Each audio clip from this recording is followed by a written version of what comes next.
Donc la randonneuse, si vous voulez, c'est un vélo qui est un petit peu particulier dans le sens où on va chercher sur une randonneuse, si vous voulez, d'autres paramètres que sur un vélo de course classique. Une randonneuse, si vous voulez, au départ, ça doit être un vélo confortable, équipé, bien entendu, pouvoir monter des garde-boue, pouvoir monter des sacoches à l'avant et à l'arrière. En général, les randonneuses ont des vélos quand même avec des pneus, avec des sections de pneus qui vont être un peu plus importantes, et ce qui va permettre, si vous voulez, de découvrir le vélo d'une autre manière. Actuellement, malheureusement, sur le marché du cycle en France, il n'y a pas beaucoup de randonneuses. Si vous rentrez dans un magasin et que vous regardez, c'est vrai que vous ne verrez pas beaucoup de randonneuses. À l'heure actuelle, je dirais que 80% des randonneuses dans le monde du cyclotourisme, donc de la FFCT bien entendu, sont faites par des artisans. Actuellement, à ce sujet, il faut savoir que la commission technique de la FFCT est en train de travailler sur un cahier des charges d'une randonneuse. C'est un vélo plus confortable. L'empattement sera plus long, les angles sont complètement différents. En général, il y a des garde-boue qui sont installés dessus. Sur certains modèles de randonneuses, vous pourrez aussi avoir la possibilité d'avoir des freins, ce que l'on appelle des freins 4 positions. C'est-à-dire qu'on va pouvoir freiner avec les leviers traditionnels et éventuellement, vous avez aussi des leviers qui sont montés sur le cintre en haut qui vous donnent une position beaucoup plus confortable et vous pouvez freiner avec. C'est vrai que c'est une chose qui tend à disparaître, mais quelquefois il y a des gens qui préfèrent parce qu'il est évident que la position est plus confortable pour aller freiner. Donc là, vous avez devant vous un vélo qui a été équipé style randonneuse. Bon, c'est vrai qu'il y a quand même des avantages dessus, puisqu'on est équipé pour les gens qui sont habitués avec une selle en cuir, Brooks, qui est quand même quelque chose où il y a pas mal de personnes qui roulent avec et qui sont très confortables. On a éventuellement un tube de selle suspendu, qui va pouvoir vous donner un petit peu de confort au niveau du dos pour des gens qui sont un petit peu, on va dire, sensibles de ce niveau-là.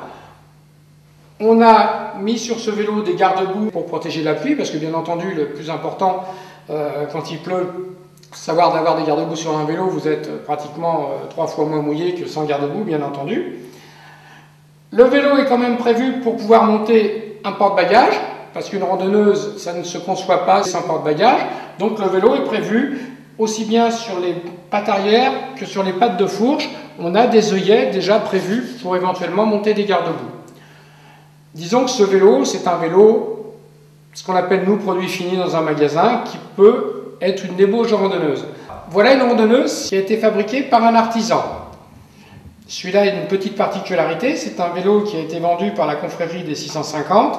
Ça veut dire tout simplement que les roues ne font pas 700 comme sur les vélos classiques, ou 28 pouces si vous voulez. Là, on est en roue de 650. Donc je dirais sur cette randonneuse-là, la première chose qu'on va voir, c'est que l'on a des pneumatiques de 32. Ça va nous donner, bien entendu, ça va nous donner du confort. Actuellement, vous savez pratiquement que, je dirais, 95% des gens roulent avec des pneus de 23. On a abandonné depuis un certain temps, si vous voulez, les pneus de 19, les pneus qui étaient trop fins, parce que, effectivement, au niveau du confort, c'était quand même pas génial. Il existe différentes qualités de pneus par rapport, encore une fois, à l'utilisation, à ce que vous faites. Moi, je vais prendre un exemple personnel. Si vous voulez, sur Paris-Nice, cette année, j'ai utilisé des pneus longue distance, parce que je ne voulais pas crever. Il y a des gens qui vont favoriser le rendement. Moi, j'ai favorisé, si vous voulez, la résistance du pneu. À peu près dans toutes les grandes marques, maintenant, vous aurez un choix de pneus, de solidité, de légèreté, de performant et éventuellement de confort. Le confort, si vous avez un vélo qui est un petit peu dur ou qui est un petit peu trop raide, et que vous voulez donner du confort à votre vélo, prenez d'abord un pneu de qualité et éventuellement mettez des chambres à air en latex. Donc des chambres à air qui sont en caoutchouc, qui auront un défaut, c'est qu'elles vont se dégonfler régulièrement. Tous les 2 jours, vous serez obligé de regonfler votre vélo, mais qui vous donneront du confort. Attention, quand vous montez une chambre à air en latex dans un pneu, il ne faut pas la gonfler trop fort, parce que vous allez la rendre, elle sera trop grande. Et si elle est trop grande quand vous la mettrez dans votre pneu, vous risquez d'avoir des plis, et si vous avez des plis, vous aurez des soucis après. Voilà. Sachez que le latex, c'est pour les gens qui ont un peu mal au dos, des choses comme ça, peut être une solution. Là aussi, maintenant, je dirais dans toutes les marques, vous avez des pneus de différentes qualités. Le prix, bien entendu, est différent par rapport à votre utilisation.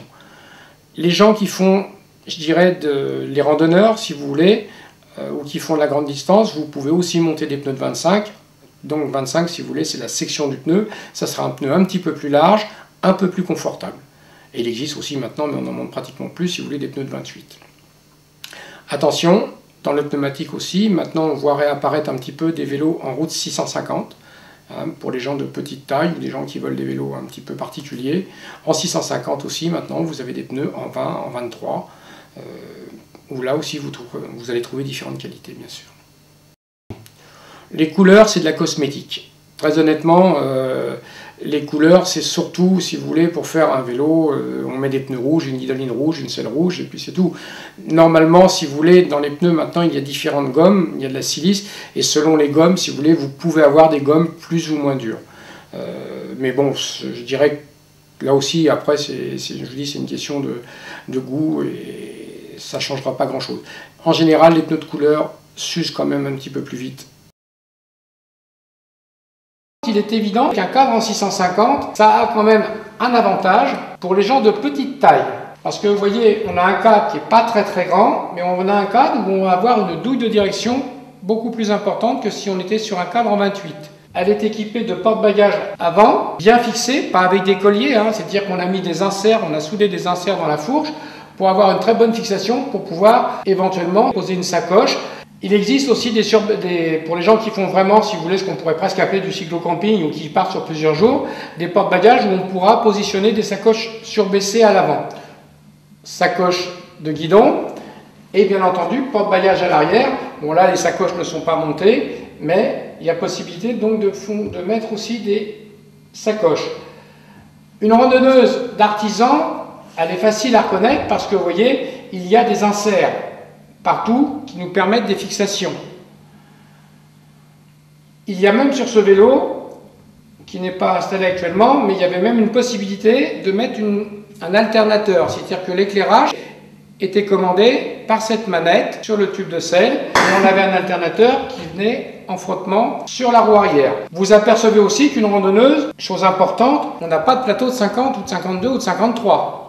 Les randonneurs, en général, utilisent des braquets et des plateaux qui sont plus adaptés pour la longue distance, pour pouvoir passer partout sans avoir trop mal aux jambes. Là, ce vélo est équipé donc en 28, 38 et 48. Donc ça, c'est vraiment des braquets, on va dire, cyclo et randonneuse. À l'arrière, du fait qu'on n'a pas d'énormes plateaux devant, il est certain qu'on a une roue libre qui va partir de 14 et qui va monter jusqu'à 26. Hein. Donc là, on a des braquets pratiquement qui vont passer partout. Là, vous avez des pédales de VTT. Beaucoup de gens les utilisent de plus en plus maintenant, mais pas spécialement sur les randonneuses, parce que c'est une pédale qui est particulière. C'est une pédale automatique où on peut chausser des deux côtés. On n'a pas à se poser la question si la pédale est bien placée par rapport à la cale.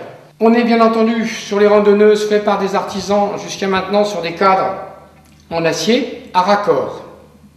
Bon, je pense que maintenant, certains artisans vont commencer à travailler l'aluminium, mais on sera toujours dans des matières, rappelez-vous bien ce que je vous ai dit, où la première qualité d'une randonneuse va être le confort. Donc on ne va pas pouvoir utiliser des matières où le cadre serait trop rigide et perdrait une grande partie de son confort.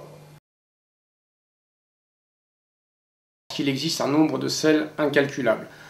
Sachez d'abord une chose, c'est qu'il existe deux types de selles, hommes et femmes. Ce ne sont pas les mêmes selles. Les selles de femmes en général sont plus courtes et l'assiette va être légèrement plus large. Maintenant, au sujet de la composition de la selle, vous allez avoir des gens qui sont habitués depuis très longtemps à des selles en cuir naturelles, les Brooks, les Ideal Rodema. Il est évident que les gens qui ont utilisé ce genre de selle ont du mal à changer.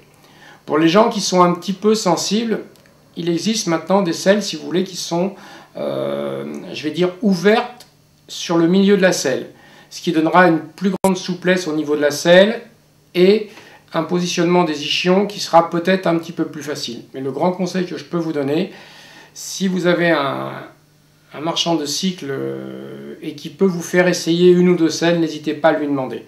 Parce qu'une selle, ce n'est pas forcément gagné du premier coup. Ou demander à un ami de vous prêter une selle. Méfiez-vous des selles où il y a du gel apparent, parce que le gel, bien souvent, peut se déplacer sur la selle et ne pas être forcément, surtout pour les gens qui sont un petit peu lourds, on va dire. Hein, quelqu'un qui est très léger, c'est vrai que le gel ne va pas bouger, mais une selle où il y a du gel et que la personne fait un peu plus de poids, si vous voulez, effectivement, ça risque de bouger. Ce vélo avait un cintre particulier, parce que la personne, si vous voulez, sur une randonneuse, c'est vrai que c'est assez rare de mettre les mains en bas du guidon, mais là, la personne qui utilise ce vélo ne posait pas les mains en bas du guidon, donc elle l'avait coupé, et donc elle a ces leviers-là. Bien que, moi j'avoue que le guidon, si vous voulez, classique, dans les descentes, on dit toujours quelque part, pour mieux mettre les mains en bas du guidon, parce qu'on donne un peu plus de stabilité au vélo. Sachez qu'une randonneuse, c'est un produit qui n'est pas de distribution importante, donc il faudra toujours vous adresser, je dirais, à des spécialistes, des artisans ou des marques qui vont penser et réfléchir à la randonneuse. En sachant que dans quelques temps, dans la revue Cyclotourisme, il y aura un cahier des charges, si vous voulez, pour la fabrication d'une randonneuse. Maintenant, on a des randonneuses qui, vous savez, qui ne sont pas très lourdes, parce que dans les aciers, il y a de très bonnes qualités. Ce qui fera la différence avec un vélo traditionnel, si vous voulez, ce sera l'équipement. Il est certain qu'à partir du moment où vous mettez une paire de sacoches à l'arrière, une sacoche de guidon, etc., bon, ben, c'est évidemment que le poids sera supérieur. Mais le vélo, à la base, la qualité des roues, la qualité des pédaliers, la qualité des roulements, si vous voulez, sera quand même traditionnelle à un vélo classique. Alors, l'éclairage sur une randonneuse, en général, il est monté. Là, la personne n'a pas remonté l'éclairage dessus. L'éclairage est monté d'origine dessus. Sur une randonneuse, vous avez en général un phare qui va être fixé bien souvent sur un fourreau de fourche, ou voire sur le porte-bagages avant. L'éclairage arrière est fixé sur un garde-boue. Sur ce vélo, vous avez des vrais garde-boue. Ça veut dire quelque part que sur ce vélo, quand vous allez passer sur une route qui est un petit peu inconfortable, vous n'allez pas avoir un bruit de casserole, si vous voulez. Là, on a des vrais garde-boue qui sont bien fixés, qui ne vont pas vibrer. Très important sur la randonneuse, hein, d'avoir une bonne paire de garde-boue.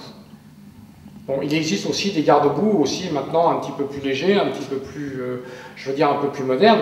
Mais là, pour moi, si vous voulez, c'est quand même l'idéal au niveau de la protection pour la pluie.